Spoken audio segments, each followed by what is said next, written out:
Hello and welcome to the Mueller Report.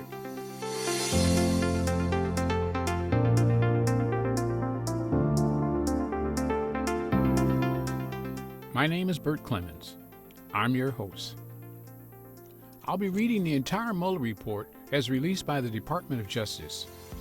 You should listen to this podcast as a series from the first to the last posting. However, it's not absolutely necessary because some of you listeners might just want to hear a portion that you're particularly interested in. I'll briefly make references to manuals and codes and case laws, and I'll tell you when some parts are redacted. This podcast of the Mueller Report is meant to educate the general public. I'll try to limit every series to about 15 minutes. Now let's go to the reading. U.S. Department of Justice, Introduction to Volume 1. This report is submitted to the Attorney General pursuant to, and it gives a code there, 28 CFR, which states that at the conclusion of the special counsel's work, he, shall provide the Attorney General a confidential report explaining the prosecution or delineation decisions, in brackets, the special counsel reached. The Russian government interfered in the 2016 presidential election in sweeping and systematic fashion. Evidence of Russian government operations began to surface in mid-2016. In June, the Democratic National Committee and its cyber response team publicly announced that Russian hackers had compromised its computer network.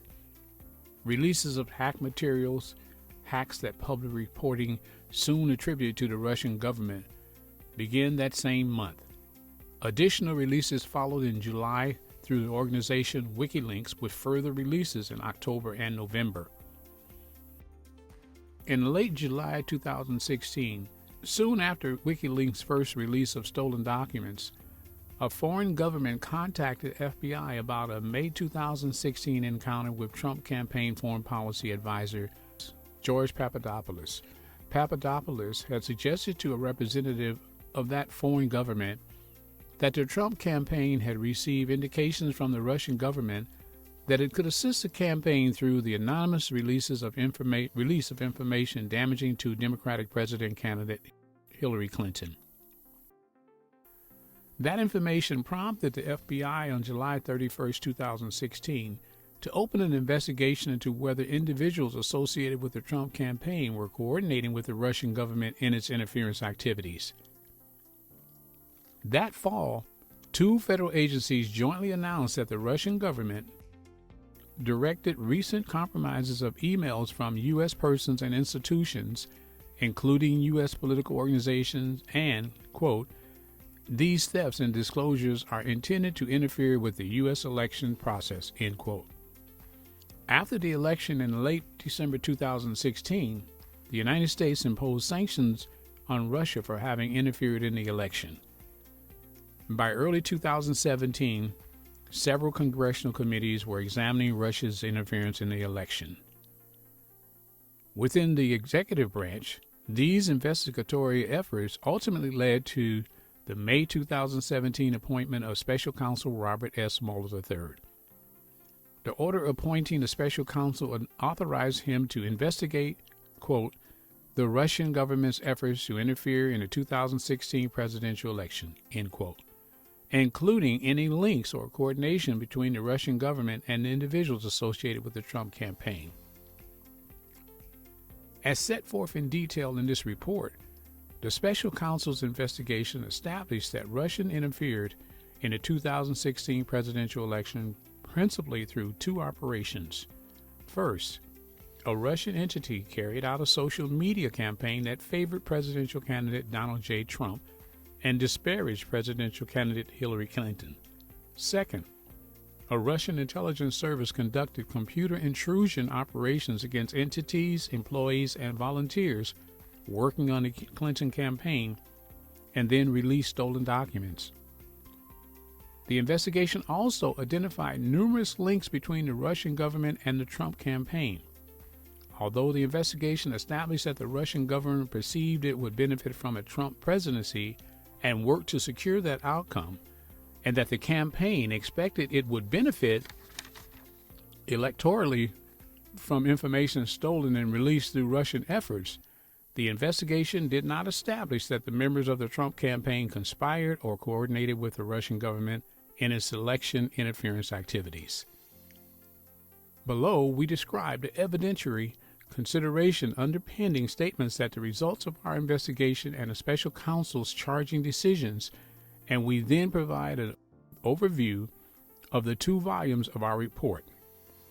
The report describes actions and events that the special counsel's office found to be supported by the evidence collected in our investigation.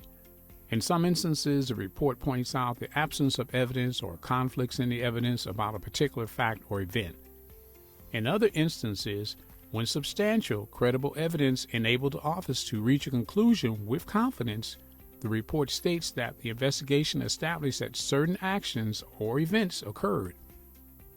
A statement that the investigation did not establish particular facts does not mean that there was no evidence of those facts. Well, that concludes our first reading of the Mueller Report. In this reading, we found that there was Russian interference in the mid-2016 elections. In June 2016, the Clinton computers were hacked by a Russian entity. WikiLeaks also released stolen documents. George Papadopoulos was reported to the FBI by a foreign government. On July 31, 2016, the FBI started an investigation in the Trump campaign. We also found that in late December 2016, 2 federal agencies announced that Russia had indeed interfered with U.S. elections, leading to the U.S. sanctioning Russia.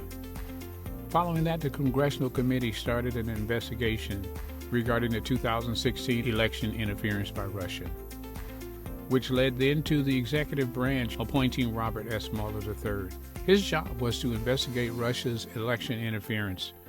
Also, the Trump campaign. The Mueller report discovered 2 things: that Russia had indeed interfered with the election through social media.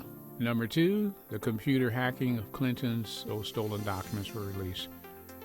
Also discovered that there were numerous links between Russia and the Trump campaign. They didn't find that Trump campaign employees or anyone associated with that campaign conspired or coordinated with Russia. He also stated in the report that particular facts not established does not mean that there was no evidence of the facts. So join us in our next series when we talk about why Mueller used the framework of conspiracy law in this report. You don't want to miss it. Until the next time, I'm your host, Bert Clemens of the Mueller Report.